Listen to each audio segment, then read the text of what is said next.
नमस्ते, कैसे हैं आप सब लोग? रोने वाली लड़कियाँ होती हैं बहुत ही ख़ास। इनके दिल के अंदर है ना आपके लिए बहुत ज़्यादा प्यार होता है। ये हर रिश्ते में, हर जगह पे इवन काम की भी जगह पर ना रो देने की ताकत रखती हैं, ये रो देती हैं।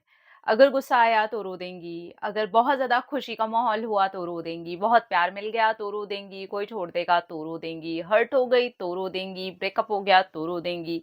किसी के साथ में कुछ अच्छा रिश्ता बनने की तैयारी हुई, एकदम स्टार्टिंग वाला फ़ेज़ लगा तब रो देंगी। यानी कि खुशी के हों चाहे दुःख के हों पर आँसू झराझर झरते रहेंगे। इस तरीके की जो लड़कियाँ होती हैं ना, ये सारे इमोशंस है ना, अपने आँसुओं के अंदर ही पिरो करके रखती हैं और ये भरपूर प्यार करने वाली इंसान होती हैं, बहुत ज़्यादा प्यार करती हैं। इनके अंदर है ना, वो प्यार जो होता है ना, भरा हुआ होता है और वो इतना ज़्यादा भर जाता है कि दर्द में भी वो छलक करके बाहर आता है और खुशी में भी छलक करके बाहर आता है। सच बताऊँ तो बिल्कुल ऐसे ही रोने वाली कैटेगरी में मैं भी आती थी, पर मैं इसे थी इसलिए बोल रही हूँ क्योंकि हर चीज़ में रोने से मैंने ये सीखा कि बहुत बार हम लोगों को ये समझा रहे होते हैं, हम अपने बारे में ये बता रहे होते हैं कि हम वीक हैं।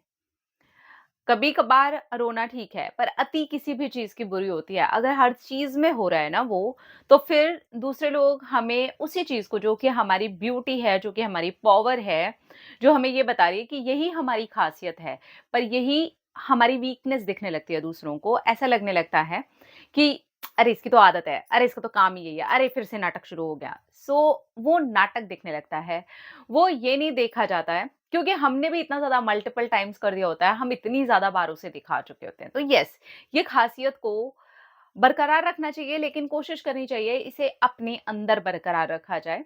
अगर ये ख़ासियत आपकी बहुत जगह बाहर दिख भी रही है, तो वो खुशी के आँसुओं में दिखे, बहुत बढ़िया चलेगा। लेकिन बार-बार अगर ये रिश्तों में दिखती है, तो आप दूसरे लोगों के माइंड में ये वाली बात डाल रहे होते हैं, चाहे फिर वो आपके पार्टनर हों, आप किसी को भी देख लीजिए। आपने कोई ऐसी फीमेल देखी है, जो हर बात पे रो देती है?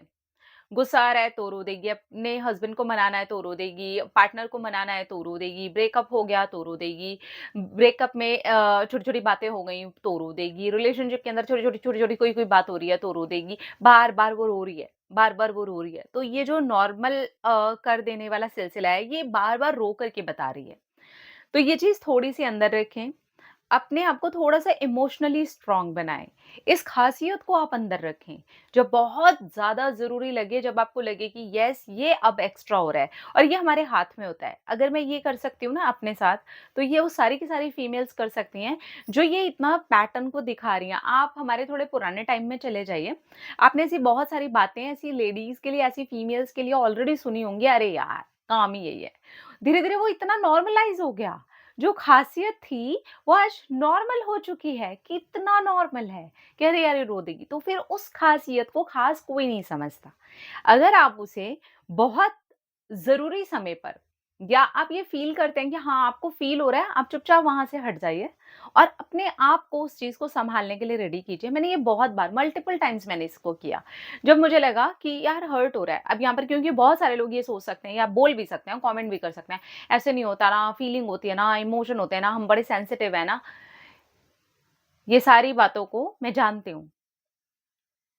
लेकिन यही सारी बातों को अगर आप नॉर्मलाइज़ कर देंगे, तो वही चीज़ों में सिर्फ़ आप कुढ़ेंगे, सिर्फ़ आप रोएँगे, आपकी ख़ासियत सिर्फ़ आपको पता होगी। दूसरे लोग उसे बिल्कुल नॉर्मल करके लेना शुरू कर देंगे। क्या आप सच में ऐसा चाहते हो? और अगर आप नहीं चाहते हो ना, तो मैं कहूँगी इस ख़ासियत को अकेले में ज़्यादातर हैंडल करने की कोशिश करो।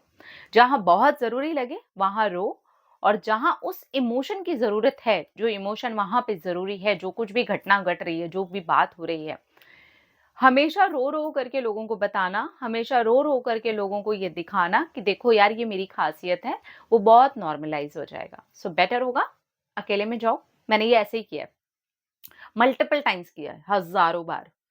जब लगा यार दुःख हो रहा है यार, मैं बाथरूम चली गई या किसी ऐसे रूम में चली गई जहाँ कोई नहीं है।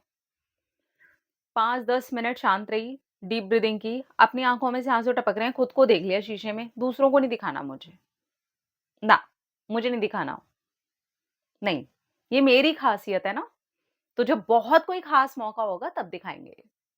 तब मैं अगर अपने आप को नहीं भी रोक पाई ना, तो चलेगा। पर यहाँ मैं कंट्रोल कर सकती थी, मैं रोक सकती थी क्योंकि मेरी इस आँसुओं वाली कंडीशन की वज़ह से, बार-बार ये टपकने वाले आँसुओं की वज़ह से दूसरे लोग ये समझ रहे हैं कि मैं वीक हूँ।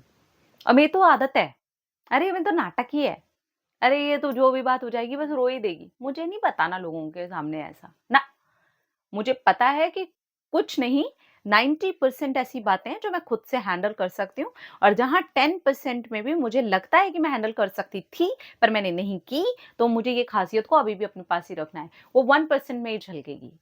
99% मुझे पता है कि I can handle it.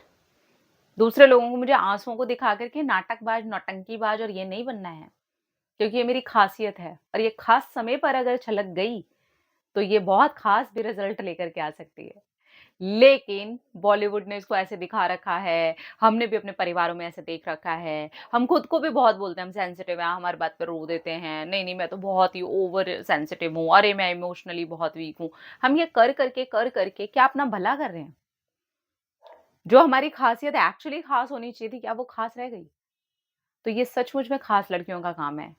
Strong होना, अपने उन आँसुओं को अपने आप से अपनी आँखों में बहते हुए देखना, ना कि लोगों को ये बार-बार दिखाना, चाहे वो आपके रिश्तेदार ही क्यों ना हो, चाहे आपके वो हस्बैंड ही क्यों ना हो, चाहे आपके वो पार्टनर ही क्यों ना हो, चाहे आपका ब्रेकअप ही क्यों ना हो जाए, चाहे आपका हर्ट ही क्यों ना हो रहा हो, चाहे आपका रिश्ता ही क्यों ना टूट रहा हो, चाहे सिचुएशन कैसी भी क्यों ना हो। लेकिन इन चीज़ों को वहाँ के लिए बचा के रखिए जो इसकी कीमत जानते हैं और जो इसकी कीमत जानते हैं ना, वो आपकी ये ख़ासियत आपकी आँखों से टपकने नहीं देते हैं। यही तो ख़ासियत है। लेकिन हम टपकाते उनके सामने हैं, जिनके सामने वो ख़ासियत को भी हम नॉर्मलाइज़ कर देते हैं। तो मुझे लगता है ये बहुत ज़्यादा इम्पोर्टेंट बात है और ये हर लड़की जितनी जल्दी समझ जाए, वो उस चीज़ को उतना ज़्यादा नॉर्मलाइज़ करने से बच जाएगी और अपनी इस ख़ासियत को ख़ास बना के रख पाएगी, बिल्कुल मेरी तरह। मैं नहीं करती अब हर जगह। वो 1% होता है जहाँ खुशी में भी मुझसे कंट्रोल नहीं हो रहा होता और वो हो जाता है। दुःख में भी, जैसे नॉर्मली होता है मेरे साथ, फादर की बात आ गई या ऐसी कोई बात हो गई जब बहुत ही डीप कोई बात हो रही है, वहाँ मैं कंट्रोल नहीं कर पाती और मुझे लगता है ये ख़ासियत है, ये ख़ास है। हर जगह होना ख़ास नहीं है, ठीक है? तो ये ख़ासियत भी उन लोगों के सामने ज़्यादातर निकलती है, जो इस ख़ास की पहचान करते हैं और वो उस ख़ास को बाहर नहीं आने देते। सो बी केयरफुल, ठीक है? तो आप ख़ास हैं और ज़्यादा ख़ास बनिए और इस ख़ासियत को अपने अंदर ही उतरने दीजिए। आप देखेंगे कि आप इमोशनली भी स्ट्रॉन्ग बन रहे हो और दूसरे लोगों के लिए भी ये चीज़ ख़ास हो गई है। उन्हें पता है आप हर आम, हर छोटी, हर बात के ऊपर रोते नहीं हो। अगर आप रो रहे हो, देन ये कुछ ज़्यादा ही है। देन ये कोई ख़ास बात है, ये कोई ख़ास मौका है, चाहे दुःख का हो, चाहे सुख का हो। तो आपके हाथ में भाई इसको ख़ास बनाना क्योंकि आप ख़ास हो। अपना-अपना रखिए ख़्याल, अपने आप से कीजिए ढेर सारा प्यार ताकि आप इंटरैक्ट करें ढेर सारा प्यार। I love you all. Tata.